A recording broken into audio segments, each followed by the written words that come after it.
Hello everybody, this is the Wikstrand. So, Pierce Brosnan's second movie as James Bond, Tomorrow Never Dies, is not as good as GoldenEye. But I will give this movie this. This feels like a more modern attempt at James Bond than GoldenEye. Where GoldenEye, for all its fantastic advantages and for how great that movie is, kind of had a sort of redundant story that could have been made both in 1985 and 1975, and it could have basically worked. But this one actually brings James Bond more into the modern era because, you know, they're using cell phones and they're having computers and stuff like that, and it feels more, you know, contemporary than GoldenEye actually did, thinking about it. But one question I have, is this the first movie where they have ever used the term GPS? Because in the beginning of the movie, you know, the action opener in Russia where 007 blows some shit up, you know, they find this GPS thingy, and I think that is the first mentioning ever of the term GPS. Anyway, we're getting sidetracked. Let's talk about a movie that is a middle-of-the-road James Bond, which means that it is a really good movie, but it could have been better. This is Tomorrow Never Dies.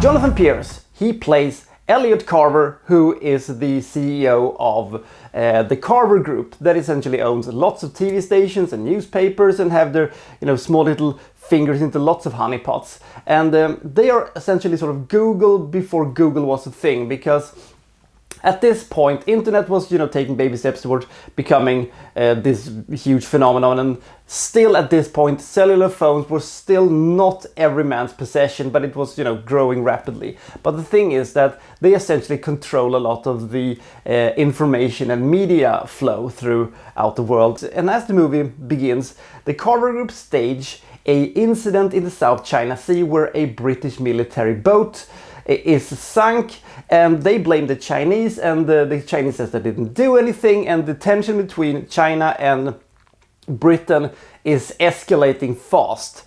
And this is all done by Elliot Carver so he can benefit from this in nefarious ways. He basically is going to start a war to sell more newspapers. And James Bond, of course, is going to have to stop him. And the first half of this movie is pretty damn flawless. The opening in Russia is fucking awesome. The party sequence in Hamburg, when he goes to Carver's printing thing and kills a bunch of people and cracks some funny jokes, was also absolutely great. But the longer the movie went, the less interested I was with the story, because you slowly understanding Carver's true motivation for it, and the more you know about his motivations and why he's doing this and what his end game is, the less I got into the plot, because I was just so intrigued by the idea of, you know, somebody's you know, doing fake things to start a real war and benefiting from it. And let's talk for a second about Elliot Carver, shall we? Because as a Bond villain, he's one of the weakest Bond villains of all time. He's just a boring dude with an uninteresting plan that started out very interesting, I might add. And he poses no physical threat or no psychological threat to James Bond. So he's just some guy. He's basically Stromberg, but without the good plan. So that was a little bit of a miscalculation, and also it should be mentioned that the end of this movie is a really schlocky, boring, dark and uninteresting and repetitive sequence on Carver's invisible stealth boat, you know, that nobody can see, so we can, you know, cruise around and causing all this havoc. The thing is that James Bond is not alone in this one. He does have an ally that, you know, shows up eventually, Wei Lin, played by Michelle Yeoh. By the way, a fucking great casting decision, because this is one of the few times where they have actually put a legit action star into a part like this. This is not, you know, Ringo Starr's wife or anything like that. Michelle Yeoh had carved out a legacy for herself as an bona fide ass kicker and risk taker and absolute badass. Just watch Super Cop if you don't believe me. Not only is Michelle Yeoh an excellent actress, she's also a very believable ass kicker. I think she could kick everybody's ass in this movie. this sort of glosses over the fact that hers and Pierce Brosnan's chemistry isn't the best, but we'll deal with it. So this movie, as I said, started very good, but deteriorated a little bit in its second half. The motorcycle and helicopter chase in Vietnam was not as cool as the producer envisioned it to be. It was fine, but it was totally okay. There is some nice humor in this one. There is some pretty good pacing, but there isn't this killer movie we have. But I will say this might just be the best car chase in a parking garage that I've ever seen. Only James Bond could do it, and I'm also really glad that they used the BMW this time and not only took it for a spin and it was never seen again. And the sequence, as I said, in Hamburg in the parking garage is fucking amazing.